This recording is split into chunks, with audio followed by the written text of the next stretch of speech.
Linha de Frente. Olá, boa tarde. Hoje é quinta-feira, dia 5 de junho, dia do aniversário da Ellen Tavares, irmã do Diego Tavares. Parabéns a você, porque o Linha de Frente já está no ar. E na mesa estão Felipe Monteiro, Ana Beatriz Rich e o seu irmão, o Diego Tavares, com o Ricardo Rousse. Todos estão prontos para debater, discutir e polemizar os assuntos mais quentes da política e economia no Brasil e no mundo. Muito bem, vamos começar já falando de polêmica. A pesquisa Quest, divulgada nesta quinta-feira, apontou que num possível segundo turno das eleições presidenciais, o presidente Lula empata com Jair Bolsonaro, Tarcísio de Freitas, Ratinho e Michele Bolsonaro. Petista e ex-presidente Bolsonaro aparece com 41% das intenções de voto. Na pesquisa anterior, Lula empatava apenas com Bolsonaro. Quando questionado sobre quem deveria substituir Bolsonaro caso ele não se candidate às eleições presidenciais, o nome de Tarcísio de Freitas aparece em primeiro lugar, seguido pelo da ex-primeira-dama Michele Bolsonaro. Ricardo Rousse, se o Lula empata no segundo turno com qualquer outro candidato, seja Jair Bolsonaro, seja Michele Bolsonaro, seja Tarcísio de Freitas, parece que o número de pessoas que querem o Lula e não querem o Lula são equivalentes, fora os que, evidentemente, porque 41 mais 41 dá 82. Ou seja, tem 18% que não querem de jeito nenhum o Lula e 41% que... Não, 18% que não sabem e 41% que não querem de jeito nenhum. Qual a sua avaliação sobre este momento peculiar que vive o nosso presidente Lula, agradecendo sempre a colaboração aqui do nosso Felipe Monteiro. Queria te ouvir.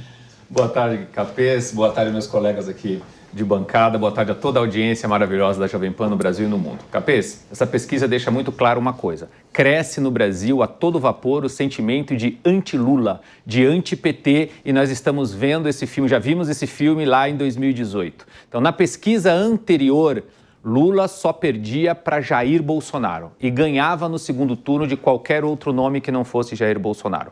Nessa pesquisa, a coisa já mudou.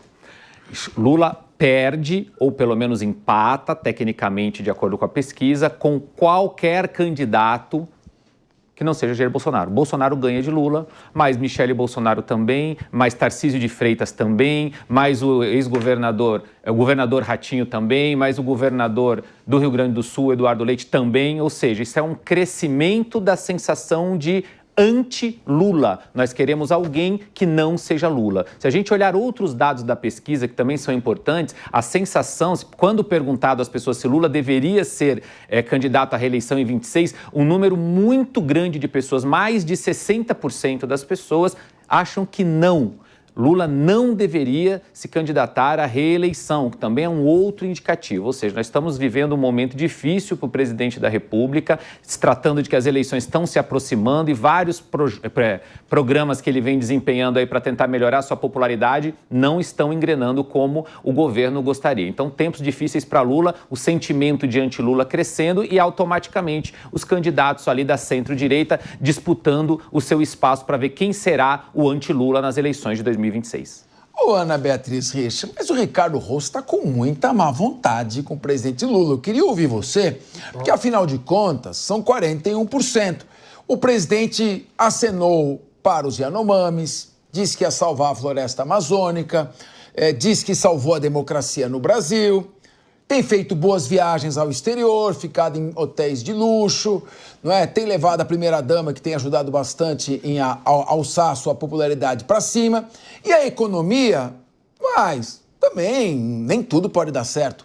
Queria te ouvir, fala um pouquinho, algumas coisas boas. O Ricardo Rousse está muito azedo. Capês, eu acho que o presidente Lula, ele está com muita dificuldade de enfrentar a realidade do nosso país. Essa semana nós assistimos a coletiva de imprensa, na qual ele parece viver num lugar diferente de nós. Né? Ele vive num país que está crescendo muito, inclusive ele foi para a França, se não me engano, ontem, porque ele precisava mostrar para o mundo como o Brasil estava indo bem. Ele precisava mostrar as boas notícias vindas do Brasil para o exterior. E quando a gente vai ao supermercado ou quando a gente olha a nossa conta no banco, essa realidade feliz que ele traz não é a mesma que a gente tem visto. E aí eu acho que essas pesquisas, elas acabam refletindo a grande insatisfação da população com o atual governo. Existe também, não se pode negar, um público muito fiel, e eu acho que esse público muito fiel, que continua votando no presidente Lula, é aquele que justamente da forma oposta ao que coloca o Rose, é o antibolsonarista. É a pessoa que não quer ver de volta essa extrema-direita, como chamam por aí, de volta ao poder. Por aí, N aspectos provavelmente muito mais ligados a questões sociais do que propriamente cenário econômico. Mas no final do dia, muito embora grande parte da população se preocupe com os Yanomamis e se preocupe com todas as outras questões, com a cervejinha, com a picanha, o fato é que não tem dinheiro. E sem dinheiro, as pessoas não têm nem como pensar nos Yanomamis. Porque elas precisam pensar primeiro no que elas vão comer, no que elas vão dar de comer para sua família. Então, eu acho que essas pesquisas acabam refletindo essa crescente insatisfação. E digo mais, essa fantasia que o presidente cria quando ele se comunica com a sociedade brasileira. Porque, em momento algum, ele assume responsabilidade pelo estado que as coisas estão. Ele traz dados de forma isolada que não representam o sentimento da população e isso, obviamente, não passa despercebido pelas pessoas que acabam escolhendo votar em qualquer um, menos ele. Ô Diego Tavares, o que está me chamando a atenção é, com todo respeito ao Ratinho Júnior, que eu conheço muito, fizemos uma viagem para a Universidade de Chicago, muito preparado, o Eduardo Leite, que é um excelente gestor, Tarcísio, já mais consagrado, a Michele Bolsonaro. A impressão que eu tenho é que 41% votam em qualquer um que não seja o Lula. Porque não é possível empatar com todo mundo. Se colocasse mais 10, a impressão é que empataria com os outros 10. Se você sai com uma rejeição já de 41% e os outros 18 ficam quietos, acho que é um mau sinal, hein? Pois é, Fernando Capês, meu professor, uma boa tarde ao senhor, boa tarde a essa bancada retrô, hoje aqui do Linha de Frente, e boa tarde a toda a nossa querida audiência aqui da Jovem Pan News. Capês, é a realidade que se impõe, e mais do que isso, acho que é a matemática que se impõe, como você muito bem aqui esmiuçou quando dialogava aqui com o Ricardo Rous.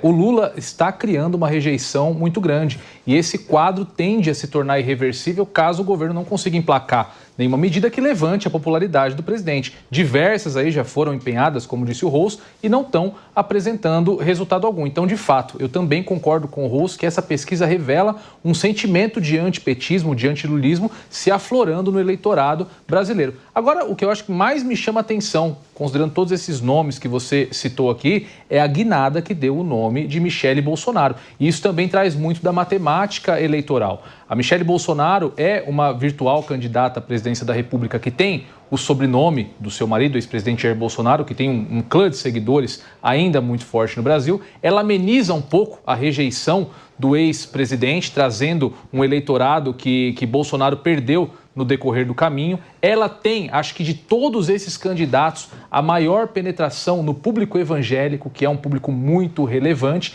e também ela tem a condição de atrair para si aquele eleitorado feminino que foi determinante para a eleição do presidente Lula, mas que, com o decorrer do mandato, foi abandonando o barco do ex-presidente. Então, a Michele Bolsonaro é uma grande surpresa no campo da direita que surgiu, aparenta estar muito preparada do ponto de vista político, o partido PL está investindo pesado nela, o Valdemar Costa Neto investe pesado nela, então, possivelmente, não só resolvendo a questão de um bom candidato à presidência da República, ela pacifica o debate público em relação a São Paulo. Porque se ela for a candidata à presidência, o governador Tarcísio tem condições de ir à reeleição aqui no estado de São Paulo e aí tendo a possibilidade de ganharmos o primeiro orçamento do país, que é a União Federal, e o segundo orçamento do país, que é o Estado de São Paulo. Então, a direita poderia, nesse cenário, conseguir ampliar muito o seu alcance político e conseguir uma base muito mais robusta, muito mais sólida na política brasileira. O futuro vai dizer aí para que caminho que andarão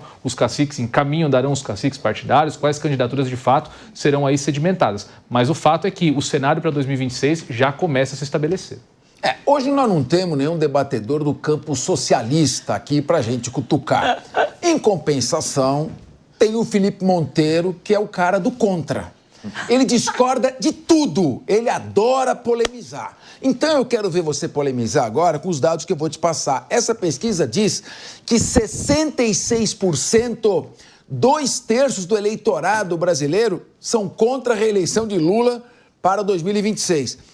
E o nosso querido, o Eduardo Leite, que está empatando com o Lula, sabe quantas pessoas acham que ele devia ser candidato a presidente no lugar do Bolsonaro? 4%. Mas se ele for, votam nele. Meu amigo, Lula, você está perdido, meu filho. A palavra está contigo. Capês, primeiramente queria agradecer você, a direção do programa, de me colocar na mesa aqui com o meu amigo Diego, né?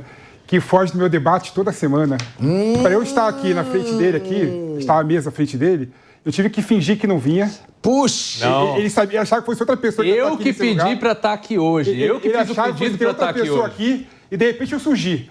Ele quase fugiu do debate. Pena que não tinha outra pessoa para substituir, né? Ele que quando me viu aqui ficou até pálido. Calma, nós vamos dar a palavra, nós daremos a palavra depois, não agora, Diego, porque a palavra está com o Felipe Monteiro. Mas você sofreu uma acusação dura. Ele disse que você tem medo dele, que você é um arregão, que você afinou. Você vai ter que responder depois. Mas agora, Felipe Monteiro, na sua análise, claro, sempre racional, científica e sistêmica. É um fujão, meu fujão. Mas vamos para a análise, que é o que interessa, que o povo quer ouvir, né? Gente, vocês não estão lendo a pesquisa da forma correta. O Rose aqui do meu lado falou que mostra o antipetismo, o antilulismo. O Diego foi o mesmo caminho que o Rose colocou.